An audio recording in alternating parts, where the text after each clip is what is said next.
do tráfico de pessoas, ele tem um grupo de trabalho específico no MPT. Então nós temos um grupo de trabalho que desenvolve a temática do tráfico de pessoas. E vocês sabem que sempre que a gente tem algum ponto específico, como que seja de grupos de trabalho ou de projetos do MPT, isso é muito importante. Aliás, nos cursos que eu faço, eu disponibilizo um arquivozinho com todos os grupos de trabalho, e projetos do MPT. Por quê? Porque esses temas normalmente são aqueles que são exigidos em segunda, terceira fase, porque os candidatos precisam conhecer bem esses temas relacionados aos projetos que são os temas principais do MPT. E nesse aspecto nós temos um grupo de trabalho que é sobre o combate ao tráfico de pessoas. Deixa eu até pegar aqui para ver exatamente. Grupo de trabalho, tráfico de pessoas, exatamente. Tá? Então é um tema importante para a gente tratar. Eu já fiz algumas postagens relacionadas a esse tema. Tem até um vídeo do Gustavo, que é o colega aqui de São Paulo, falando muito bem, aí, um videozinho de 10 minutos sobre o tráfico de pessoas. Talvez vocês já tenham visto, porque ele fez a campanha aí de todos contra o tráfico de pessoas. Eu até fui procurar a camiseta, mas eu esqueci. Lá na procuradoria tem a camiseta do evento, a camiseta oficial lá do evento do Todos contra o Tráfico de Pessoas, só que esqueci na procuradoria, então tive que usar essa aqui hoje do Chega de Trabalho Infantil. Então, como eu não tinha aquele lá, acabou sendo esse aqui mesmo, essa camiseta aqui mesmo. Mas, então o que é importante a gente destacar a respeito do tráfico de pessoas? Em primeiro lugar, o fundamento legal que a gente se utiliza, que a gente se vale para atuar contra essa mazela. E a partir desse instrumento legal nós obtemos os principais conceitos e as principais formas de atuação do MPT em relação a esse tema. Tá?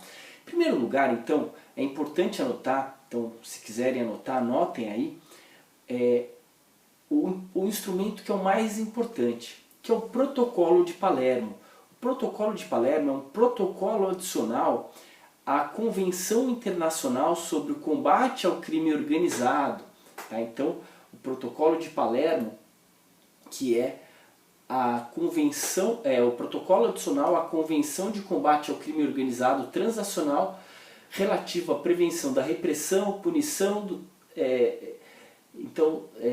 que tem a previsão específica sobre o tráfico de pessoas.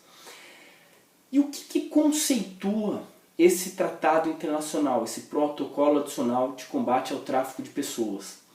Ele traz a ideia, então, principalmente o conceito, que é aquele pelo qual, se você tem uma pessoa sendo levada de uma região do país para outra região do país, ou de um estado para um outro estado, então pode ser uma situação interna ou internacional, em que a gente tem aí a movimentação de pessoas, mas com uma finalidade específica, finalidade da exploração, tá, pessoal? Então deve haver essa finalidade de exploração.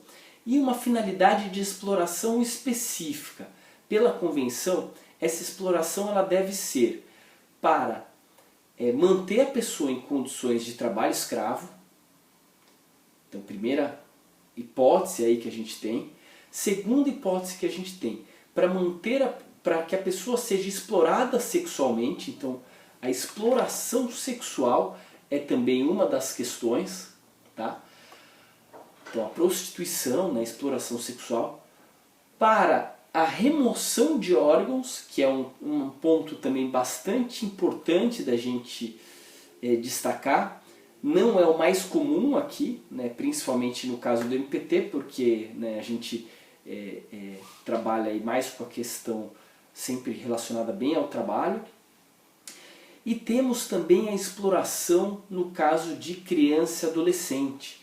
Então, mas no caso da criança e adolescente, a convenção ela é mais ampla. Por quê? Porque ela fala que qualquer forma de recrutamento, transporte, transferência, alojamento ou acolhimento de uma criança para fins de exploração serão considerados tráficos, né? E considera a criança como idade inferior a 18 anos.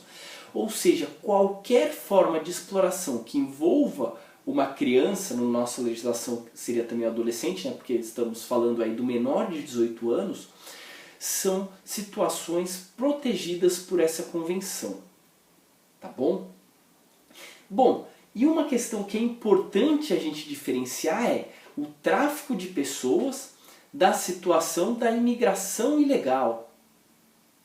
Por quê?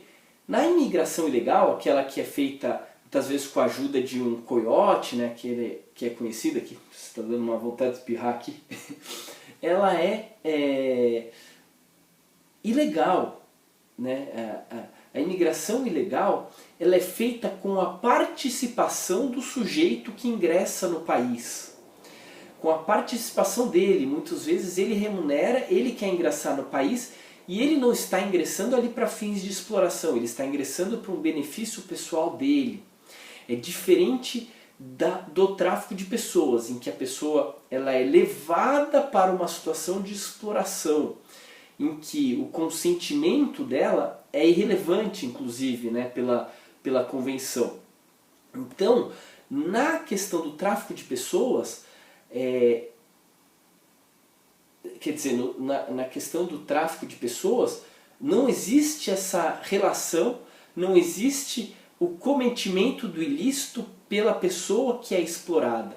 No caso do tráfico de imigrantes, né, que é aquele que quer ingressar no país de uma forma ilegal, aí sim há uma relação entre ele e o traficante. Então é preciso diferenciar essas figuras, por quê?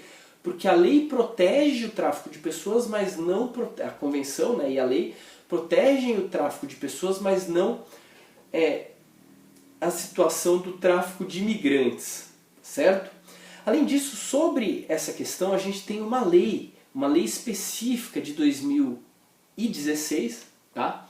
Que é importante a gente citar aqui, vocês estudarem essa lei, que é a Lei 13.344. Não sei se todos conhecem já essa lei, Lei 13.344 de 2016.